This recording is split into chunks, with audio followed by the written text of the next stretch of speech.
Start recording. Hello, everybody. Making a little video. I'm Goal from the Gwent Discords, and why not, share a little bit about how we draft? Because there's nobody else in the community. So, if you're first time playing draft, how it's going to be different than constructed is you get offered random choices and you got to pick the best one, and then your deck's built out of those. The timer is really fast, and you can't really have a lot of control over archetypes because most of the choices are super random. You do get to remove some after every game if you choose to, but yeah, if you're starting, there isn't really a lot of control over what your deck looks like, so you might not really understand what you're doing, like how to play your cards, what cards to pick up, etc. So I'm going to go over some baseline stuff about what do you do to be consistent and to get good results. If you take a look at, I posted a little primer document in the chat, in the Discord a little while back about some notes, but some people like to learn visually, so let's get at it. How are you picking your leader? You want to pick a leader that's gonna, I would prioritize removal. If they have a leader that has removal or disruption, I would take that first.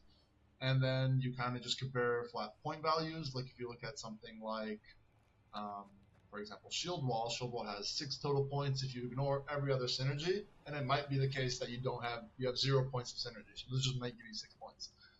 If you look at something like Blood Scent, that's gonna, if you ignore any sort of synergy from yourself, and also if you get lucky and your opponent has no synergy to remove the bleed, that's going to give you just like a flat 12 points. Going through, I take a look at White Frost. So movement in our draft is a form of removal. Obviously lock is the best one, or just destroying the creature or the unit. So it's got a little bit of an edge to it. However, as you play, you'll pick up on what synergies are easier to take advantage of. So shields are relatively easy to get a couple of extra points out of, whether that's going to be from just damaging your own self with self wound cards, or from tanking weather that your opponent puts on the board, or things like that in general. So shield wall does have a small positive. If we're going to stick to kind of like the main easy to focus gameplay, we're going to take White Frost because of its removal potential in order to disrupt row-locked engines. And that's what the removal is for here. Removal is going to be for engine type cards, which are threatening cards that are going to generate points over multiple turns. As for how we're going to be picking our shit, we're going to be aiming for, in the entire draft, a total of 16 playable cards, which could be bronzes, could be golds, anything that without too much difficulty is going to play for 8+ points. If there is a pack, so pack is going to refer to like the 3 individual cards that are going to be chosen together. If all 3 of those are close to playable, we're going to prioritize that to build our volume, our thickness. We want as many cards in our deck to be consistently playable, but we are going to take exception for exceptionally high value cards. We can consider something like this. You can, if you're really paying attention, see the titles of the packs. These ones are neutrality, no card neutrality, and monsters neutrality, which means that they're generally going to be 3 cards of relatively close provisions, not always, whereas polarity is usually going to be a 4 or 5 provision card on the bottom and a high provision card on top. Now, provisions don't necessarily translate to points, so I'm generally not going to be looking at provisions for any of these cards, which might be surprising to constructed players. But the provisions, it doesn't matter. I can put as many provisions as I want in this deck. It just depends on what gets offered. So, take a look at this. If we go by 1 per pack, if we go by each pack individually, we got Zoltan Warrior. If you just read the text, you get 4 points from the body. You get damage to enemy units by 3. That's another 6 points. And then you spawn the 2 little guys. I'm pretty sure the little guys are 2. I haven't played in a while. Checking that they didn't get changed. So that's another 4, 10, 14 points. Part of that is chip damage. Chip damage, I'm calling anything that's damage but doesn't immediately remove a thing. So usually 4 to 5 and then more damage is going to be something that could potentially remove an engine. 3 damage is not really going to remove an engine because most of the engines are not 3 power. But damage like this can be very useful in conjunction with one another. For example, we have White Frost. If there's a 5 power engine that your opponent plays in the first card, obviously you're not going to be happy playing like Zoltan Warrior, but if it's like, I'm trying to think of something that needs to be killed or you lose, well, you can kill it with White Frost and Zoltan Warrior. You're going to waste a ton of points, but if like that's what it is, then you got to do it. So other than Zoltan Warrior, the Commando is pretty bad. It's going to be 5 points if you play it on turn 1, but it's going to be difficult to keep playing only elves, so this is generally not going to hit 8 points. This is not going to be part of my playables collection. Incinerating Trap, again, relatively easy for your opponent to play around. Not a card you're going to be holding on to late in round 3, which is how you could try and get value out of it. Just not reliably going to be used as removal, and with the spring, damaging it by 3 is not exactly what we're looking for. So this would be, in my brain, a good card, probably an excellent card, and 2 bricks. Bricks, I'm calling anything that's not playable. It can be different. Like, it can be a card that plays for 0 points, and it can be a card that plays for 5 points. In order to simplify things, we're just going to put those in the brick category because we're going to mulligan them away anytime we get them, and we're going to try never to play them. Nilfgaard Neutrality, Stefan Skellen is a constructed only card. This is not going to have its deploy effect pretty much ever, so this is a brick. Ceremonies is a brick because we're not going to have Cultist Synergy, and it's less than 8 points. Master of Puppets is fine. Probably I wouldn't call this 8 points, but could be situations where you just like steal a random 6, and there you go. Swapping that around, the Master of Puppets will have played for basically 6 points on your side, minus 2 points on your opponent's side. Letting us look at the last one, Crimson Curse is a fantastic card, mostly just because of its raw point output. Obviously, you're not going to get 100% of this value, but if you look at the points that it gives you, you get 6 points on that Kamara bodies, and you get up to 10 points of damage from Bleed for a max of 16 points. Crazy good, just as good as Zoltan Warrior. However, this comes with 2 kind of combo-y cards. Maruna and Giant Toad without Consume/Death with Synergy. Individually, you're not going to play for very many points. However, Death Wish is something that is somewhat reliable. Like, there's a lot of Death Wish cards and a lot of Consume cards, so you can pick one up early and hope to try and get something that matches the synergy. And actually, we got it in the same pack. Maruna and Giant Toad together is going to be just fine. The Maruna, if it steals a 4, combined with the Giant Toad, you're going to have 9 points on your side. You're going to steal 4 from your opponent for an 8-point swing. So already that's looking pretty solid. Even if these weren't super playable, which they're not, they're like tech playable cards. Just comparing them to the other packs, I mean, it's clear that it's an upside over the Storytell Polarity pack, and I already wasn't interested in the Neutrality pack. So to recap, we're looking at consistently playable cards, and this one didn't meet the criteria. This one had 1 such card, and Crimson Curse has 1 such card, and then 2 cards that can potentially reach something like that. Okie dokie. Moving on, we're going to do the same thing. If I identify it, I'll try and go from the worst to the best. Taking a look at Polarity, Wagenberg, going to be difficult to get points out of this, other than if you're expecting your opponent to be spamming weather or random damage. Teleportation, pretty horrible. Oneiromancy is quite nice for consistency. Now, Oneiromancy does not add a playable to your card, because what you're going to be doing with it is going to be you're going to be thinning a good card from your deck. Now, the 16 playables, we are assuming, and obviously this is an incorrect assumption, but we are assuming that you're going to be drawing as many of those naturally through your mulligans. And what's going to happen in your games is you're not always going to get your 16 exact playable cards, but you're going to get as many of those as you want. Oneiromancy obviously then will help you if you have leftover good cards in your deck, but like at the end of the game, at the end of the draft, if we are taking a look at our deck list, and we have 15 good cards in an Oneiromancy, that's 15 playable cards. The Oneiromancy is going to help you find those playable cards, but I think it's easier for new players to focus on having more playables and then just happening to draw into them rather than having like 3 or 4 tutors and then 12 playables. Because what can easily happen is if you're following the game plan that I'm about to propose, is you're going to want to push for round 1 and round 2 and round 3. You're going to be spending a lot of your playables, and it's not really the same type of gameplay that you're going to be playing in Constructed, where you're playing a ton of your bad cards because you're trying to out-resource your opponent. We're going to be just stacking our deck as fast as we can and playing it all as fast as we can.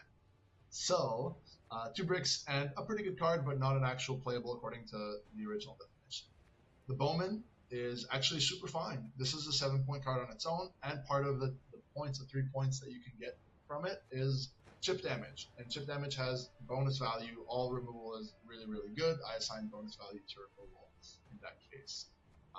Why is because you can use this in combination with something like Crimson Curse or the previously skipped over Zoltan to remove an engine. So it's contributing to part of removal of an engine. You can assign as many bonus points as you feel comfortable, but I think already a 7 with part of it being removal is something that would be comfortable playing. The Salve is a carryover card. We haven't really talked about carryover cards before. I'm talking really fast because I'm trying to get all of my stupid brain out into this video. Carryover cards are good. This is a really low start value. You're going to be playing it for 5 points, and you're going to be getting up to 3 points and then another couple of points. In general, this is an okay card. If you just add the points that you get in multiple rounds, this is hitting 8. It's not a very inspiring card, but it is alright. Francesca, I actually quite like. Francesca is a threat, and it's 7 points, which is huge. It's got Veil, very hard to shut down. Most of your games that you play this wild, you're going to be able to either get this to pop with a special, or to have your opponent waste really valuable removal on the Francesca. However, I haven't looked at Skellige, which has 3 actually very good cards. Axel and Morkvard already are going to be great for raw points and for removal slash kind of like control. It's always good to have something that can constitutes like tall punish or wide punish or etc. Delirium is not a super good card, but it does have carryover potential. Like the first time you play this, you're probably going to be playing it for some 8 points. But same can be said for the Soul. Like it plays for 5 points on the turn that you play it. What we're looking at is the total amount of points that you get over the course of the game, and the second use of Delirium, not always, but is generally going to be slightly over 8 points, which kind of like balances out that the first unit you play was slightly under 8 points, which means Delirium is honestly not bad. It's also a little bit better to have a card that can play for less points now, more points later, because it acts as a sort of carryover. Scroll to Neutrality is honestly good because of Francesca, but I feel like these 3 cards together have a little bit more thickness slash volume to them, which is a concept I was talking about before. The overall kind of like amount of points you can dump onto the board. Let's not forget that we do have Maruna and Giant Toad, so if we do happen to have Death Wish or Consume Synergy, we should grab that. Okay, starting off, Philavandrel, amazing card, plays for already a shit ton of points. Synthesis, above 8, immune, that's kind of nice. Miner plays for 7 points. It's slightly under, but it's fine. The 2 boost can actually be used in conjunction with some things to get a net benefit. We have Usurper, which is 12 points, probably not going to get any synergy. Glynis, I'm not really seeing a lot of synergy. We can cast the Axel from it, we can cast the Delirium unit from it, but in general, Assimilate's going to be a little bit more difficult to trigger.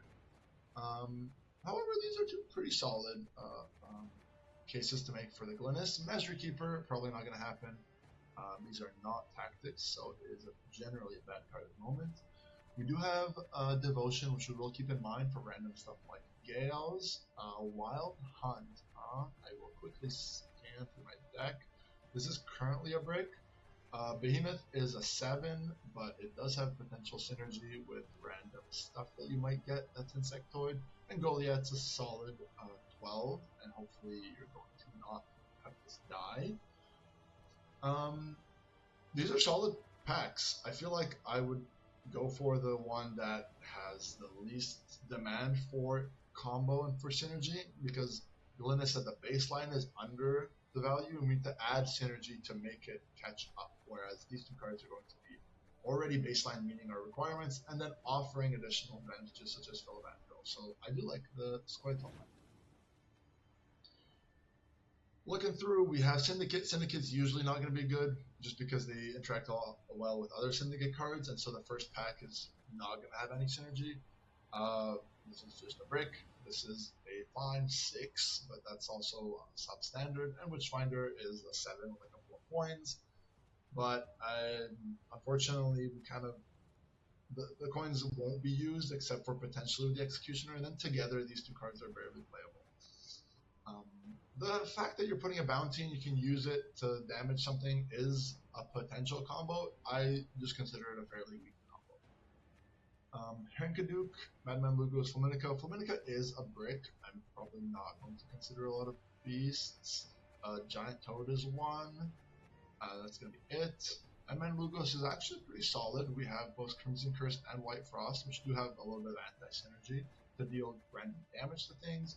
Henkaduke is going to be okay for something like a Bear Witcher and then clicking the location.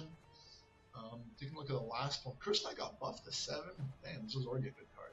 Anna is solid. We do have Minor to potentially put Inspired on it. Dijkstra is bad. Don't know what to say about that. This is a little bit substandard pack. I'm not considering the Syndicate realistically. I'm taking a look at whether the Anna by itself is going to be kind of outplaying the Madman Lugos. I think the Henkaduke is slightly stronger than the Curse Knight, and both the Flaminica and Dijkstra are going to be non-playables. So I guess I'll go for the Madman, because the Henkaduke is a little bit more consistent points than the Curse Knight. And I think, yes, the Anna can snowball really hard, but because we don't have multiple sources of boost, I would prefer the Lugos because we do have multiple sources of damage. Again, the Flaminica is going to be a card that we're not thinking about playing. Okie dokie, what do we got here? Let's try and do this from worst to best. I don't know if I can do that. Arrakis is unlikely to get anything to activate, so this is just a 5 with armor. Kairan does actually give us another trigger for the Maruna, but as we already have a consume, it just gives you a little bit more consistency. Kairan is also good if you have really tall units to eventually deny your opponent the chance to tall punish you. Pugo is also okay. Right now we don't have much to tank the Pugo hit. Potentially something that we're going to be healing with Henkaduke, but I don't really love it. Small card, not exactly a card we'll be playing early. Now, taking a look at Knighthood, if this spins a already current Knight in our deck, that would be great. However, I'm not sure we do have a Knight. We do not, so this is going to be a brick. Thaler and Botchling. Thaler is going to play for 8, which is fine, not super inspiring. That meets criteria. You can choose not to click it, even if it does stick on board. Botchling is a great engine card. Right now, we aren't very fat on engine cards. We are more on remove 1 damage. But it's always good to get a couple. It's immune to being randomly damaged. You can heal that shit back up, and it gives you just 1 point return at the end of your turn, which is quite nice.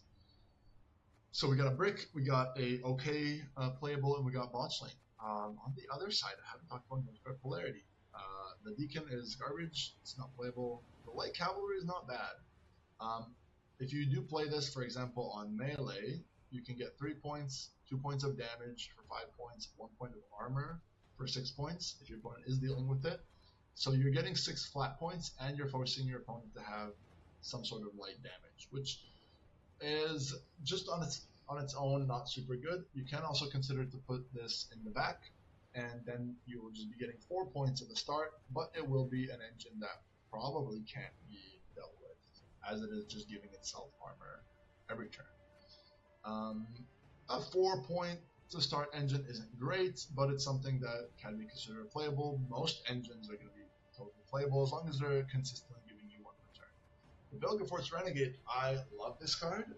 It plays for 8 on its own, and what it does is it turns a non-playable in your hand into the best card in your opponent's graveyard.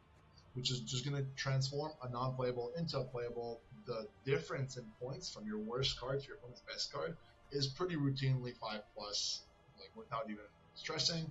So the Builder Force, you can think of it as it's an 8, gives you lots of versatility and buffs like a random card in your hand by 5, which is great for flat point value. I'm going to grab this guy.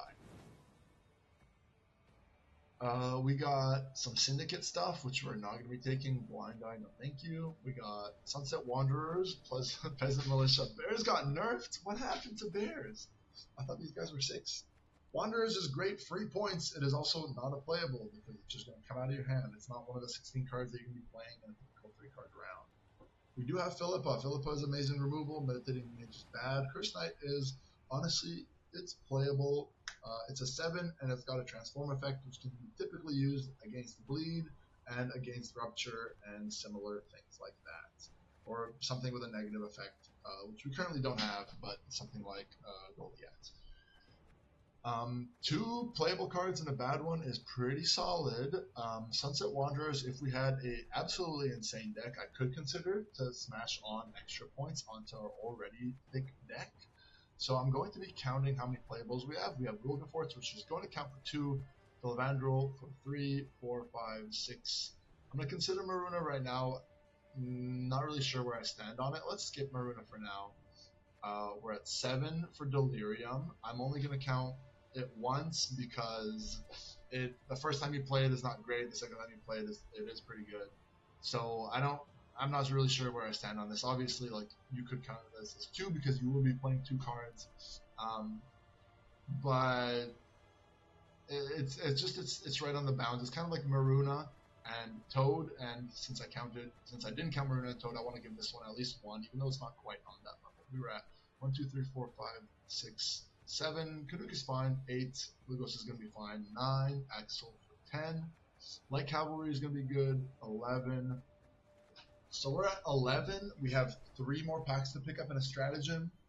I don't entirely feel comfortable taking a pack with 0 playables. Peasant Militia is okay. It's also one of these like almost playables, such as the Maruna and the Giant Toad, which is gonna take some work to get this to playable, but it's there. Typically deploy is quite easy to get a bunch of, and we already have, for example, these 3. Taking a look. 4, 5, Delirium's likely to be another one, Axel, etc. Philippa, I think, is just amazing. There's so many use cases of when you can use Philippa. You can use this to take out like immune units. You can use this just like to take out multiple units at the same time. Yeah, this is just a really solid pickup here. Great. What do we got here? We got Syndicate, which we are going to be skipping. Damnation, thank you. Candle, no thank you. Tamara, no thank you. Okay. Monsters equality is interesting. We have Whispering Hillick, which is going to be fetching on Maruna. Just going to double check I don't have anything else that randomly has. And Death Wish, I don't think so. Great, so the Hillick is just going to be tutoring our Maruna, which is not a playable, but it is getting a card that we maybe want to play. Imler's Wrath is a great card. It's just nice removal, especially with White Frost. It just takes out anything you want. Arrakis is not good. So this is a pack to potentially consider. One quite nice card, 1 brick that if you have to play at least it is 5 points with 2 armor. And Hillick, which is going to be kind of enabling you to more consistently draw the 2 parts of this combo. And when they are quite situational like this, and individually they are bricks, it's good to add a little consistency. It might push those up into playable territory. However, we got Nilfgaard, which is giving me Dead Man's Tongue, which I love. This thins 2 bad cards out of your deck, slaps on for 8 points, potentially more if you're in like the round 3 and you just want to deny a gold that's left over in your deck. Roderick, we so far have quite nice golds. We have 1, 2, 3, 4, 5, 6 golds. We do want to play Maruna that we might or might not. We do want to play these guys. The only gold this could get us that we don't want to ever play is the card we want to Abduction is, I have a little bit of a love-hate relationship. I don't think it's a good card. However, when your opponent plays Temple, it is a good card. Temple is kind of meta-defining. We haven't seen it yet, but we'll probably encounter it in some of our games. It's a card that generates random legendaries to your opponent's deck, and then you can just yoink them out with Abduction. And then this is a good card. We don't have anything individually to put into our opponent's deck, so I don't really see a way of activating this Abduction. It's going to be between this and the Monster's Equality. What would I like? Consistency with Roderick, kind of similar to consistency with Hillick. I would say honestly much better because this gets you better golds than Maruna. Then we have Dead Man's Tongue versus Imlerus Wrath. Probably I prefer Imlerus Wrath, but Dead Man's Tongue is quite good as well. And then Abduction versus Arrakis. Yeah, Arrakis, they're both pretty. They're both not cards you're going to want playing, but Abduction plays for 0 when it's bad, and Armored Rex plays for 5. But when it's good, Abduction is going to play for tons of points. Not only the points of the unit that you play, but also the denying your opponent having a legendary / a gold good card in their deck. You can honestly pick either. I don't know. Abduction is kind of silly. Usually, like 5 games out of 7, it's going to be nothing. But then maybe. I just don't love the Maruna and the Giant Toad, considering we have a lot of other good stuff.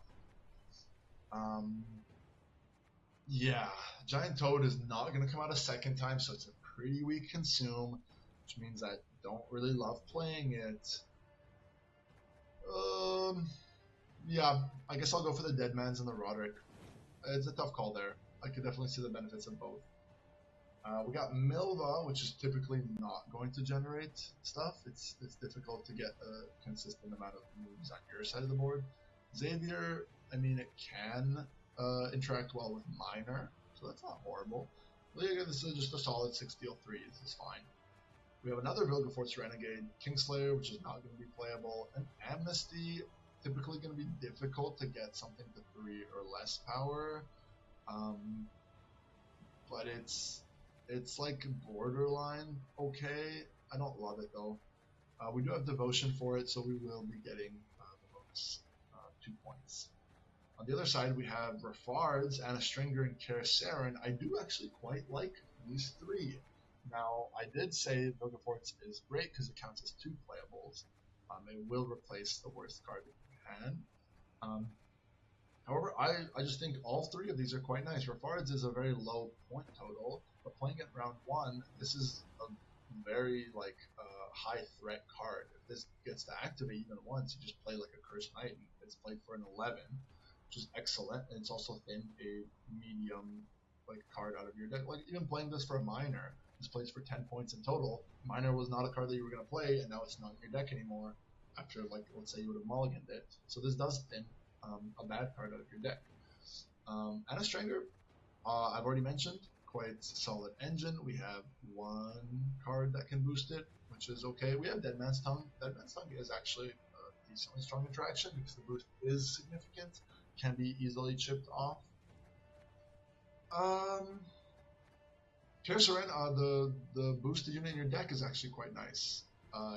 We do have Roderick and Dead Man's Tongue to help thin and to help find a specific card to get the value out of the boost.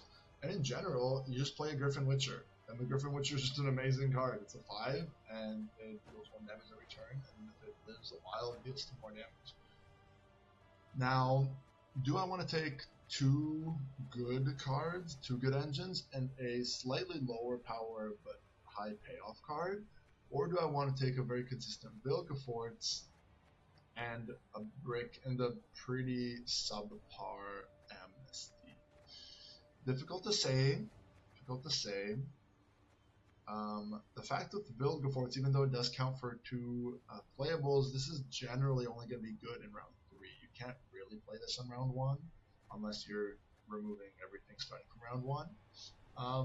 Which is generally not the game plan. Round 1, you usually try to see who's playing the more threatening thing, and then it's an easy way out if your opponent is overcommitted. Instead of removing all that stuff, you have removal in hand, you just get out of the round. I think it's going to be fine. Maybe we can pick up a couple engines. I can show how to kind of interact with this. And Anastringer has cool Dead Man's Tongue synergy, and the Griffin Witcher is going to be nice for like a Ludos or something. So let's go with that. And picking up Stratagem, Poison, stuff like that is good to be avoided. Otherwise, it's going to be something that gives you 5 points or so, like something like Saber. You can pick up Saber for specific synergy, like Assimilate, Harmony, etc. But Collar is usually extra good, mostly because Lock is really, really strong. We don't have any Locks in our deck right now.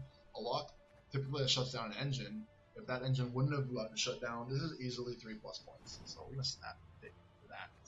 Going over our deck is something important to do before you actually get to the game to identify what the hell you're playing. Let's go ahead and count our playables. I'm going to count pretty conservatively first. So we're going to go 2 for Renegade, 3, 4. I am going to be playing Refards. Now this might not get me the points, but it will take removal out of our opponent.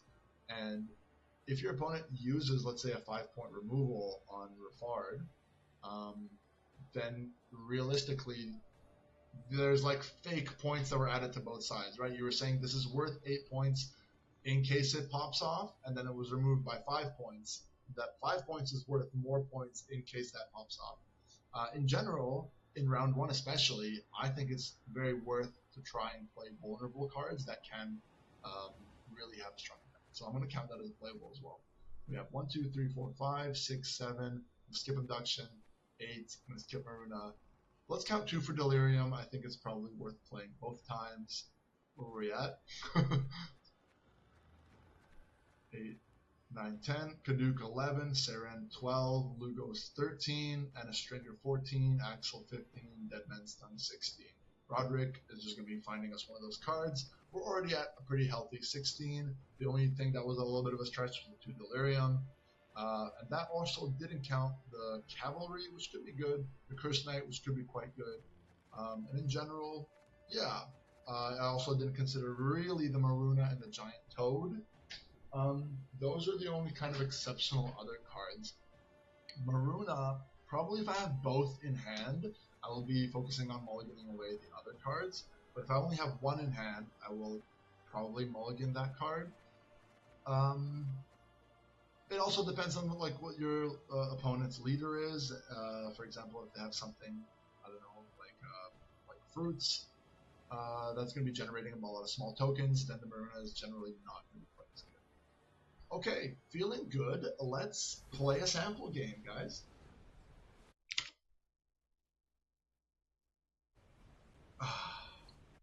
I have no desktop audio? Oh, maybe I do. Let me crank that up for you. Okay. I haven't played in a hot minute. I can stop talking and take a little break. It's been, yeah, probably a couple, maybe like 5 or 6 months that I haven't really played too much. I pop into the Discord every now and then to see if anyone else is doing anything interesting. Yeah, but when I do play, like, I got pretty into it. Like I said, 6 months ago, I played a good amount of rounds, and I tried to post some interesting choices and draft options in the Discord just to spark some discussion. We're going to be going first against a shitty little human maker. I forgot the Congregate. There we go. It's going to be not super threatening, not removal, etc. So we have Corrupted Fulminica we're going to ditch for sure. We have Refards with 1 bronze. That's probably fine. Next card to go is going to be the Giant Toad. And then Curse Knight over Miner, I'm going to be getting rid of I guess the Miner. Okie dokie. So we're going to start off with our most vulnerable card, which is going to be the Refards. We're going to try and play this in the back so we can set up flanking in the back. And we're good to go. Momentum, a function of mass and velocity. Philavandrel, probably we're going to try and hit one of the card generating specials that make the elf guys, I forget the names of everything. Cyprian, excellent card. What are you going to do? We can start off with the Crimson Curse, or we can start off with a waiting turn to try and get him to play more units. Probably I will wait a little bit longer. This is melee, or no, this is a choice of bro. So let's start off with the Synthesis, also set up in the back for the light cavalry. Obviously, we netted negative points in this interaction, but that's just because Cyprian is an amazing card. There's not too much to say about that. Okay, there's a Veil in the back, which is a little bit annoying. However, we can start with something like the Cavalry right now. Potentially we can take something out with Madman Lugos. We will see. It's also a good time to play Delirium. This can't be locked. I can ignore the lock and try and just punch through this, but we will see. Okay, stunning blow. This is a fine time for Delirium. We can try and pick something up that does damage. Oh, he's already trying to stay ahead. I think it's a little early to attempt to stay ahead, but hey, you do you. Doing Corsair not going to be doing much, so we're just going to go for a little bear ski. Let's try and set up a second damaged unit to try and kill something with the Cyprian. That looks just like a fine lock target. Alternatively, I can just Crimson Curse right now. I can do both, actually. I do want to remove this, and it's going to be difficult otherwise. I am aware that Crimson Curse is going to potentially hit the Veil. Dodge? Not dodge. But it's better to play this early anyways. So now we have 3 damaged units, which is going to be quite nice for Madman Lugos. Pretty much we can eliminate any engine he plays next. And we are aware that he committed already a leader charge. He seems like he's pretty willing to fight this round. Now Roderick is going to be getting us not too much. I would love a Dead Man's Tongue. That's quite a nice card. Probably we'll be swapping for this if we do get a chance. 1, 2, 3. I actually can't kill the Fulmar immediately. So, what do we do now?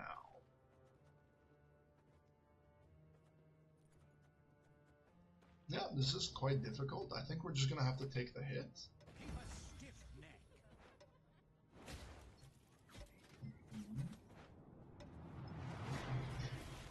Have to play very quickly. But got away with a little bit there. I couldn't really find a way to deal with the Fulmar, so we are going to take an extra 2 damage from the activation there. No problemo. Nothing really to transform on our side. Anything like Bleed would be a good target with the Cursed Knight. Happy that we did. Oh, great Oak. Okay. So, right now we do not have a pass. I could go for a Roderick. That seems decent. This could be, though, a good opportunity to use Lugos 1, 2, 3, 4 because we're going to be losing the Siren, so I think I will do this. It's a little bit greedy because ideally we want to remove like a threat, but I'm trying to stay points-wise ahead so that we can get a pass because he has been pretty aggressive this round. I am looking for a pass. I don't really see a way of us squeezing super big points out of these cards. Okay. Well, Mr. Bloodlust is quite nice.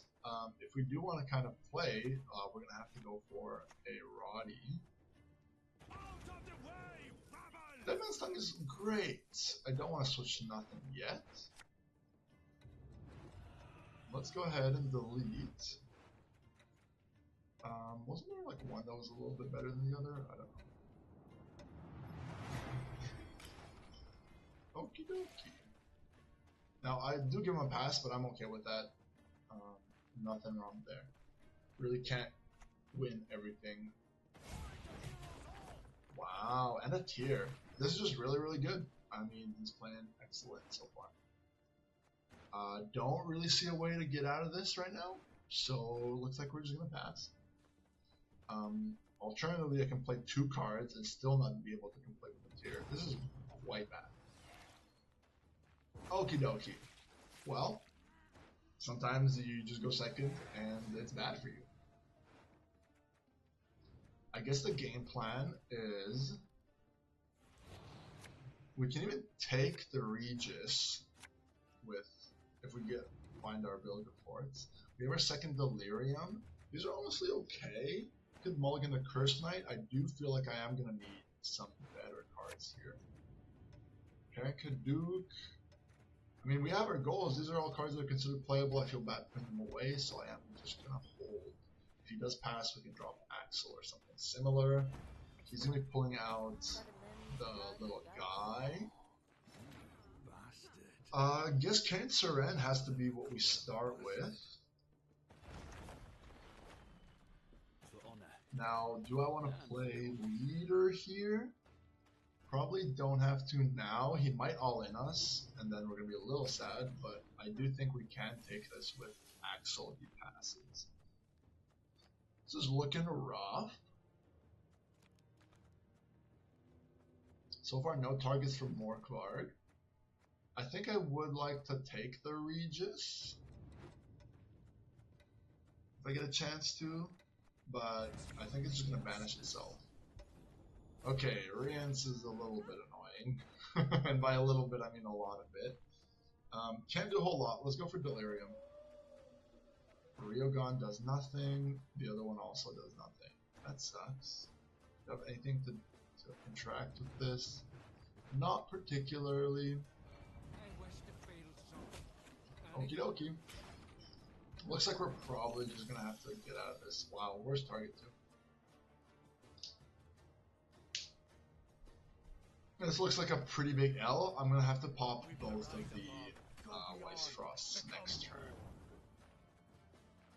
And probably go for the Morkvarg so that the Frost doesn't totally kill me.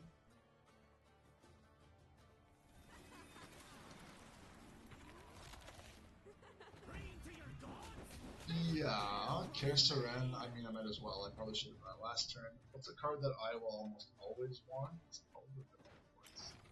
So we kinda gotta play to our outs. This is looking rough, guys. Looking real rough. We're gonna try and catch up with Kaduk next. But yeah, Erlin's gonna be huge. Okay, yeah, no problem. Just another one. Yep. Yep.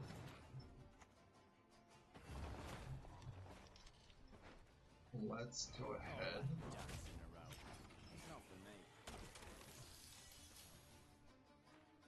We got pretty wombo combo. Double Rience, Tier, some solid cards over here. Mostly the Oak and the Regis. And then, yeah, Cyprian had a nice interaction, but that was generally only 4 points plus. Full R2, pretty crazy. Alright, good game. Woo. Down by 20. Woo. Yep. I don't know. I'm trying to really think back to the draft. If there's anything we could have drafted that could have done better in that interaction. Kind of difficult.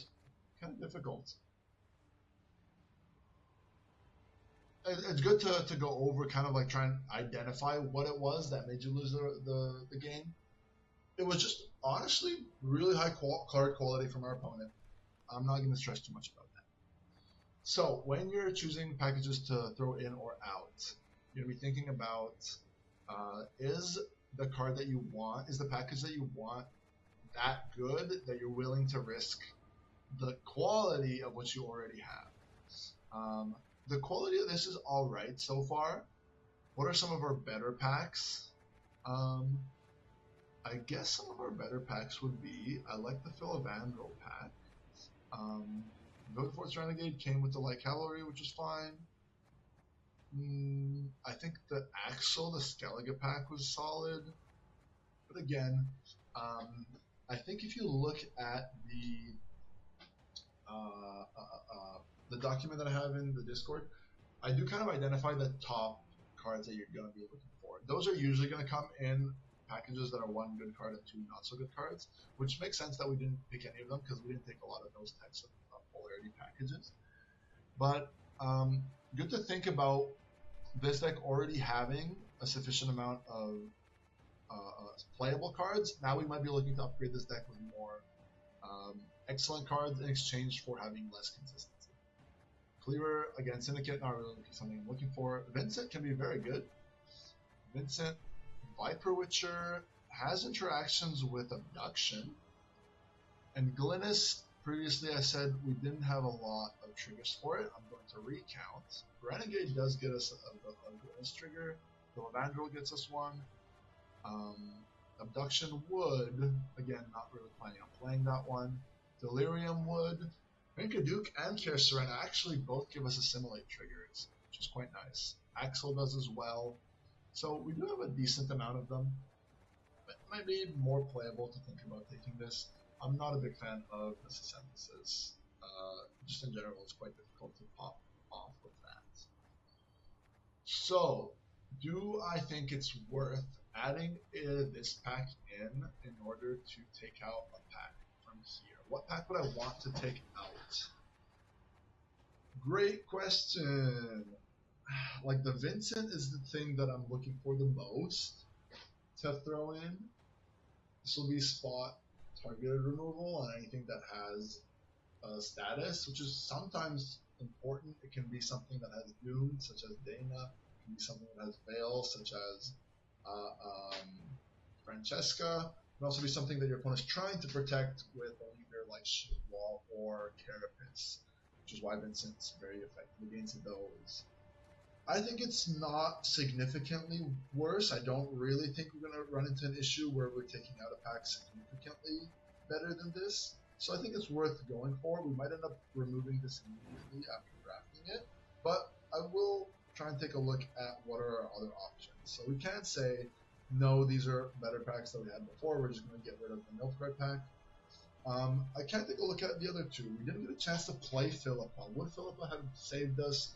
Not particularly, but that's mostly because our opponent was playing Point Slam with the Rience ×2 and with Oak.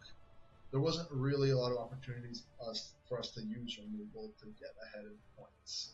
So still going to value Philippa the same. Curse Knight, again, we ended up throwing back. Curse Knight could have gotten some points if our opponent had situational like bleed and stuff like that, which is fairly common. But let's think about the interaction, because Viper Witcher does enable abduction, and I kind of like that. You can use this to set up a very good card in round 3, or even in round 1, but then you gotta run the risk of your passing. If we say Vincent and Philippa are pretty similar, which they are, how do we compare the other two? I guess Meditating Mage is a brick, and then Glynis is probably stronger than Curse Knight, so tough to lose Philippa. I guess I have to justify it in Vincent and Philippa are relatively close, and we're replacing the other 2 cards. So probably is fine in that case. It does give us less targets for its Vengeance if we're cutting 2 or Bronzes. One of them was a playable, but we are replacing with Viper Witcher. So we did make a change. Probably a small upgrade in my opinion, but we'll see how it goes. Oh, nice. Immediate match. Let's see how things are going to be different in this one. Playing against Imposter, one of the best leaders. We're taking we're going first as well. So we'll have to see how we do here. We have 2 cards we already want to get rid of. Delirium, which is going to be probably fine. The Delirium second version was pretty bad, which I am a little salty about in the previous game. We do have Rafards with ideally the Cavalry. We can get rid of Maruna, but I think there's other cards that I'd be more happy getting rid of. I'm going to ditch the Miner. Even though Miner has some synergy, I would prefer the Light Cavalry. I'm going to go ahead and start with the same thing. We're going to go with Rafards in the back. Let's see what our opponent does. Now the reason why we got punished by this is because I tried to catch up with heavy point slam cards such as Crimson Curse, and our opponent just out point slammed us. Now again, Guided Sword, great card, not much to say about that. We do want a unit on board for Anna. Right now Kaduk is not going to be proactive. Could go with Delirium, but I think just Synthesis is fine, and we can set up our Anna and our Cavalry. Do have to watch out for next game because the Guided Sword is going to be brutal. Unfortunately, no way to get our Renegade, otherwise I would have considered taking it. This cannot be bled with Crimson Curse, also the armor kind of blocks this, so I will probably let this grow and determine later if I want more targets. So let's go with a Anna Strangler here. No real need to frost this in the back yet. It will still keep growing. This only denies the 3 damage, and I will be relatively happy if our opponent uses 3 damage. But it's going for a Keyboard. Okay, so now this is actually quite good for us, I feel. This might be a good opportunity to use armor Or we could drop the Maruna to take damage from the T-Bor. Probably let's go for the armor first. This has to have flanking, so we'll put it in the back. Does have damage on the immune units, that's nice. Bleed, okie dokie. This is a little scary with things that already have, because bleed as a status is going to process the T-Bor procs. Okay. We just have to stay relatively close by. Let's go with a Delirium. Raging Bear, not bad. Something like that. I probably didn't need to put Raging Bear there. I could have actually kept the boost going on to Synthesis, but it's fine. Minor mistake. Okay. I can take a pass here. I am up a card. If this does not proc, if this procs, I mean I'm up a card, so he won down a card, which is normal. If I want to fight more for this, I can. However, I'm losing my engine. He has his going. Let's see if this is a brick or not. Okay, it wasn't. So fair enough, and he gets the win, but he is still down a card, so not too much to complain about there. We got rid of 3 engines that would have been very dangerous in a long round, and we committed a bronze that was an engine but got removed, so we only had 1 engine on board, which is the Anna.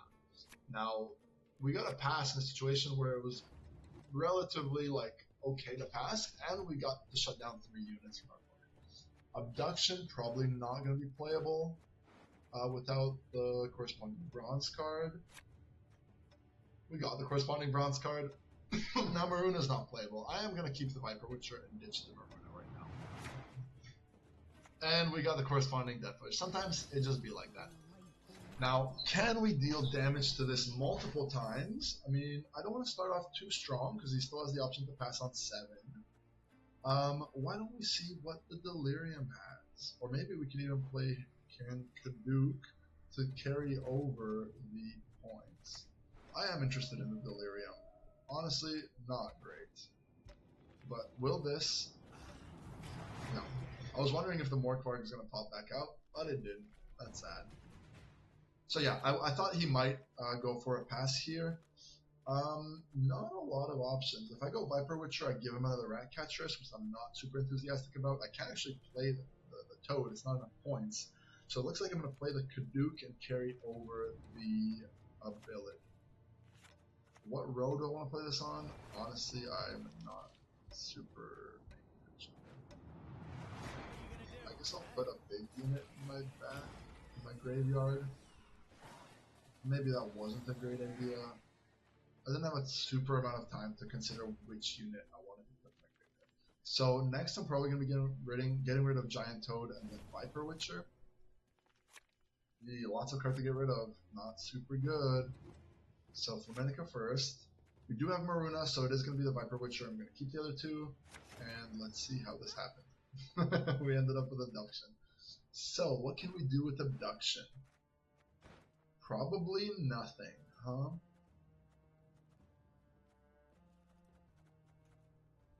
So we want to start with Kersaran. Knights get princesses and we get what? Bloody street. Yeah. I'm thinking, is there any way that he's generating random stuff in his deck? It's difficult. Momentum. Yeah, Refards. We are going to have to deal with this somehow. I guess I could have thought about playing Maruna, but I don't think that works.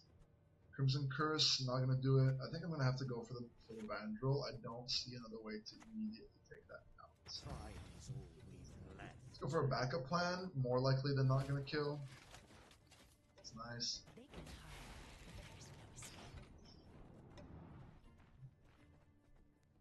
I could have clicked the Kersaran already. Probably should have done that and put something on. I don't know. Okay, Feign Death. Fascinating. This probably the turn after I'm going to Crimson Curse. So do we Dead Man's Tongue right now?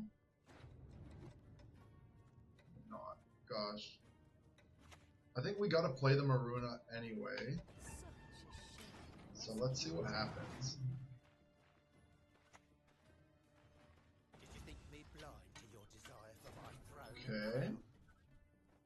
So I don't have a great way to deal with this, and we do have to put a lot of row effects on the board. So let's do this. Whoa! So if we damage that by 1 somehow, we can steal it, and then we don't have a second consume. Alright. So Dead Man's Tongue can boost for 12, which is better than boosting for 2 different units. I really don't have a great option here.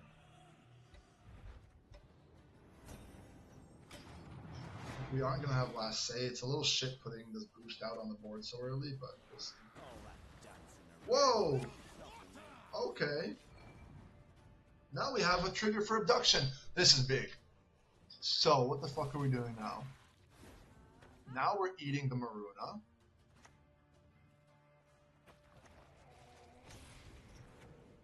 Nice. We're boosting up something. I don't know what. And we are chilling.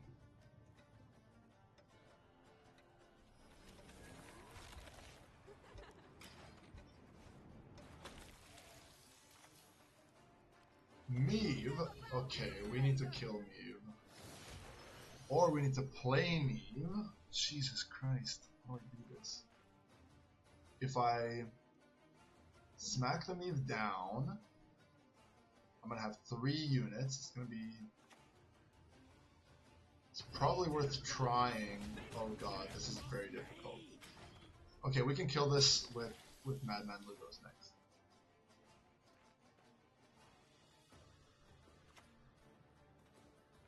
Eridan, whatever. We're gonna keep War Chariot in the back because that's... Let's see. That's gonna be fine. I want to throw something small in the back so that we can potentially maybe kill this Bellahoon. I don't know.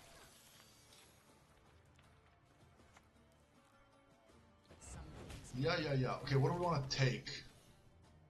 Probably want to take an Eridan. That seems most reasonable.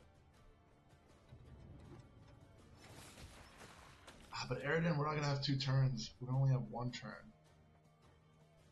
Man, probably Eridan for 1 turn is still okay. We don't want anything that spawns a lot of creatures. This is rough. Also, I fucked up my Caduc. But putting bleed on this also isn't good. Some bleeding Molina? I don't know, this is bad. This doesn't give me Thrive. I think I made a mistake there, but we'll see. We will be together.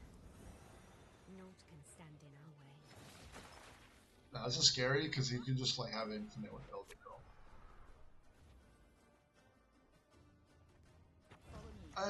I don't know. Like, I don't really know what I want to click on.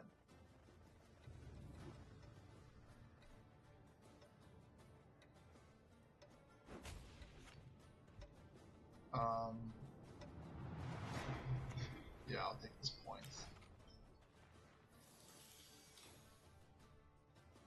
Okay. That's so many points. This is insane that this is a 15. Oh, he has a brick. Nice. So, easy win. Not at all, but okay, we squeaked it out with 9 points. Damn, that was really interesting. Really interesting. Wow, not a lot of time. I made tons of misplays with the Heron Caduc. Probably didn't take as many points as I could have with the abduction. Oof, rough. Okay, let's leave that behind us. We can't really spend 10 million years analyzing every game. We have Ramon, which comes with no soldiers. We do have the light cavalry. We're already kind of planning on dropping the Rafards. Rafards did get fucking shut down hard 2 times in a row. A little sad. I guess what you can take out of that is we can transition into a no-end deck because we do have relatively solid point slime like Crimson Curse and like Dead Man's Tongue and like some removal and stuff like that. However, I think it's probably still worth it.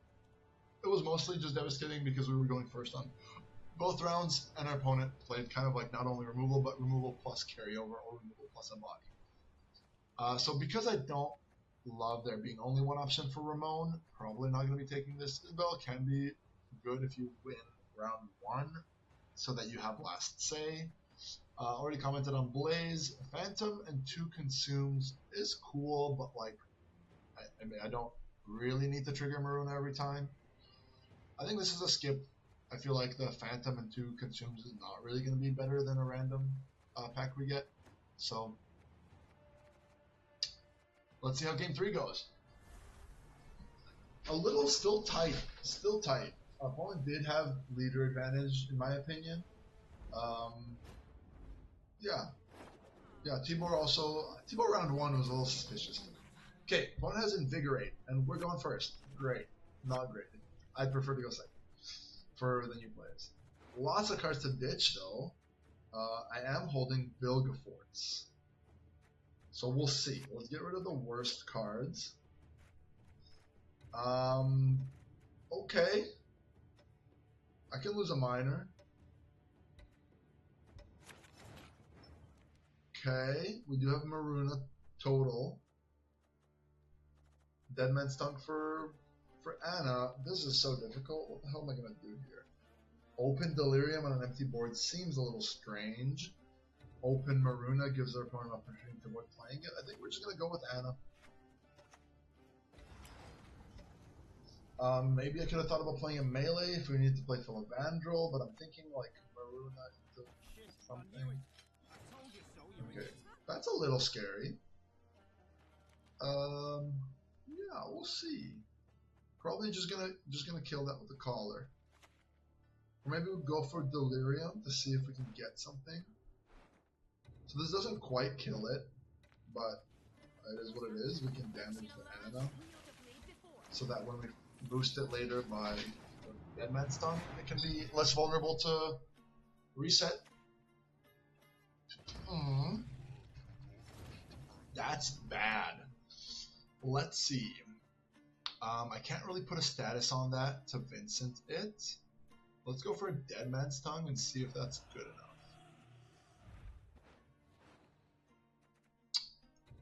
Let's keep the Viper Witcher. Alright, you get ahead. Yeah, Kel'Thuz's amazing card. Ring of Favor. I don't particularly want to keep playing. I can move this, but I prefer to save the thing. I think just pass is fine here. Oh, hell yeah. We go into final round, and we have last say, so that's excellent. Vilgefortz is just going to get Kel'Thuz. It can get the Ring of Favor if I want to. If I swap it early, that could be a great big old finisher. How many points is that? That's so many points. That's actually quite a lot of points. Okay, Glynis, I don't have Abduction, so I'm going to ditch that first. Kaduk, I'm going to think about more, so that's okay. Roderick is getting us probably something good. I have to say, Glynis triggers, I'm going to have a couple. Let's hold. God, the timer's so fucking fast. I'm going to go with Vilgefortz first to take the ring. What am I putting back? Roderick? Am I really putting back Roderick? I mean, there's a bunch that I don't want. There's also some good ones. Thirsty Dame. Can I kill this first? Maybe go Maruna first. No, I really want to Vilgefortz first.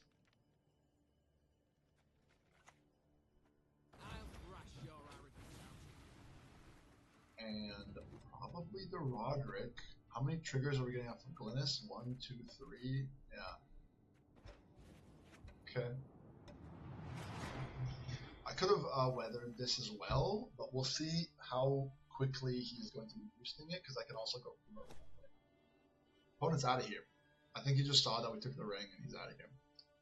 Well, nice. we have last say, and we would have played it for what, 9 plus 1, 2, 3, 4, 5, 6, 7 times 2, 14 for 23. At least if my math could be a little bit off, but yeah. All right, we take those.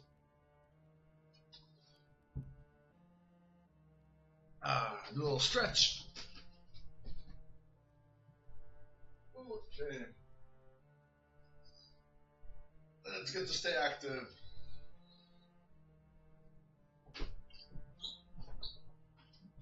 All right, 3 games down. 2 wins so far. Let's try and end on 6. It might be surprising, like the difference in the strength of the decks, but honestly, I think game 1s are generally stronger opponents. There might be a little bit of merit to this like narrative that people tend to just discard their decks until they get a god deck. That's like slightly accurate, probably, but I don't think it's a huge impact on the terms of play. The bigger difference is that the more you get to swap packages in or out, the higher quality your deck is going to be over your opponent's decks. Because if you're a good player making better decisions than everybody, every decision you make is going to put you further and further ahead. So, what do we got? Syndicate, not super thrilled. If we have a cleric already, I mean, I'll look through. Cultist is not a cleric. Another cultist. I think it's going to be a pass. Evelyn gives you 3 coins if you can spend them, but no clerics means that this is a pretty tight 1-1. This is like similar to like the Maruna Toad. Like they work together individually. They're garbage outside of that. But the payoff here is it takes multiple turns, and like yes, they can be shut down, but sometimes your opponent like is not sure what to do about the Maruna. Maybe they let it get away with it. Yeah, I guess it's quite comparable. But yeah, not taking this type of situational pair with a 0 point for the brick is not something I'm going to go for. Turgvi, though, is quite nice. Obviously, it's very like hit or miss. If your opponent has a way to negate rupture it, you're kind of sad. But this just hits for 1 billion points. Holger is already a 6 plus 2 damage. If we have a couple pirates, which we have more Quark so far, and I don't know if any of the Hernkaduk guys are pirates. They're not the Witchers. So probably just gonna be the 6 deal 2 then. Okay, not super thrilled, but it's a little bit of chip damage. Feral Bond, if we have random damage, could be okay. But yeah, the Delirium has been pretty disappointing lately. Both of the times we got it was not exactly ideal. Looking at the last one, Freaksnet is solid. It's an 8. It takes a while and not a huge payoff, but it is something. To reveal is quite nice. You're not typically going to get the Elven Deadeye on board, but just individually it can play for 9 points relatively easily. Isengrim not going to really see play. So I'm thinking here about the Turgvi. The other 2 cards are on the lower end of playable, so I'm considering which ones of my packs would I get rid of. Probably would not get rid of Renegade and Philibandrel. I don't know if I'd get rid of Morkvarg. I forget what was in that pack. I don't think I'd get rid of Vincent. I don't think I'd get rid of Crimson Curse. I think this is when I hit like 3 or 4 packs I don't want to get rid of, is when I'm thinking I don't want to be put in a package and hoping you get one of your bad ones out. Just because it's going to suck if you make that choice and then you have to you make your deck worse overall. And the net benefit, even to something like, I don't exactly remember what the distribution of the packs were, but something like the Corrupted Flaminica, I guess that was in the Morkvarg pack. It's tough to identify really a super bad pack in this list. So Turgvi, just because of the fact that it can really be shut down, and then it plays for only the 8 and nothing, with something like Cursed Knight, for example, a little bit sad. Giving it one final thought, but I think I'm going to pass on this one. Very tempting though for the Turgvi. Just the Holger and the Ferrobond are not that inspiring. Ferrobond, like Delirium, has been underperforming, and this is going to be, I mean, similar. It's going to play for like a 7 or 8 point card maybe, but then it's going to give a 1 point unit to our opponent. I guess we could Crimson Curse and kill the wolf to flip for 2 points. That's something. Holger though, like, I don't know. It's tough to say. I feel like the deck is pretty solid on its own. Maybe the abduction is a little bit tricky. I guess I might want to get rid of the abduction pack. What was in the abduction pack? It was abduction, Dead Man's Tongue, and Roderick. That's probably a pack I would get rid of. Like Roderick, in the end, that was the worst card in the hand, and we swapped it out for Bilgefortz because we had most of the things that we needed. So that's one pack I do want to get rid of, but again, there's a lot of packs that I don't, and the upgrade there is relatively marginal. I'm gonna skip. It's tough. Let's go for game 4. Can we get a round where we go second? I sure hope so. But anyways, happy that I won the last 2 games. Yes, my opponent resigned for game 3, but I think it was pretty good for us with the fact that we had last say and that we would have picked up the ring. Let's go. We're playing. Okay, Toussaint, we're going first. So they have tall units with this, which means that more cards is going to be important on our side. We do have the Giant Toad, and we do have Viper Witcher. So, okay, we have the full Abduction Viper Witcher combo. Let's go ahead and get rid of these cards quickly. Now, Toad I am going to be using my mulligan, so we're going to get rid of Toad. Roderick, probably fine. I think there's too many situational cards. I am going to be ditching this. I do want to play the rest of my stuff. Okay, nice. Let's do the same thing. We're going to start with Refards, and if we have to drop a Viper Witcher, then we're going to try and get it with Abduction. Let's go. Also, like, considering this has been kept getting removed, it's worth playing the Synthesis on turn 1 to force your opponent to have proactive play, but we'll see. Anna Stringer. Okay, cool. So, I can actually guarantee this without giving him a chance to... Oh, fuck me. I forgot this has adrenaline. My bad.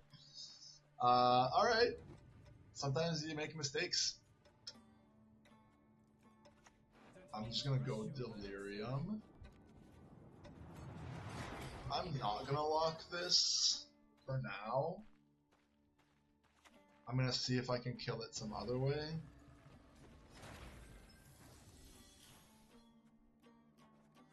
Okay. I could Collar Lugos. That's okay. I could go for a Vincent, but it feels a little early. I think Collar Lugos is fine.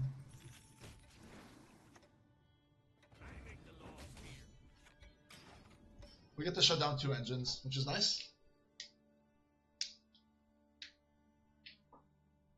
Alright. Telly Allen, okay. And Nikki, holy moly. But that card was already in his deck, so he created the Anna Stringer. I don't have anything to Abduction right now. This is gonna be a ton of points. I'm thinking if I want to pass here, it's kind of scary. I do want to play the Dead Man's Tongue first, but this is already playing for probably 7, so he's already ahead on board. Little too spooky for me. I tend to play very conservatively when going first, so that I don't end up going down a card. Like, we'll see how many points this backup plan plays for, but like, yeah, like he's already ahead without playing a card.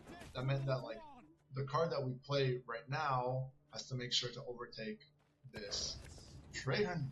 Okay. Okay. Pretty solid kill with Trahan. That's why carryover cards are quite good, especially if you go second. No targets for abduction, and we have already 1 card that we ditched. This is looking a little tough, but we do have Delirium. Glynis is going to be something we keep. Let's go ahead and toss the Deacon and toss the Flaminica. Do I have any beasts? I have an anglerfish, but still, it's going to be Flaminica. Maybe I should have tossed abduction. I'm just like hoping, man. Like, I keep on hoping. He's going for Dodric. That gives me a little bit of the feeling that he's going to push this round. Maybe I want to start with Glynis. You do the Emperor proud. Oh. I do also tend to be very conservative in defending around that when I'm already down 1-0. I tend to be playing my engines relatively early so that I don't get caught by some crazy business. This is rough. I guess I do want to like weather this and then see what he wants to say about that. Let's go Dead Man's Tongue. And let's kill the miner. I guess I don't have to yet. I'll wait one more turn to try and force him to walk in this round, because if I played Weather, he might get ahead. Okay, great! Oh, never mind. Very nice. Well, we have a big Morkvard for this Dunka. Oh, never mind, we have a big Vincent for this Dunka.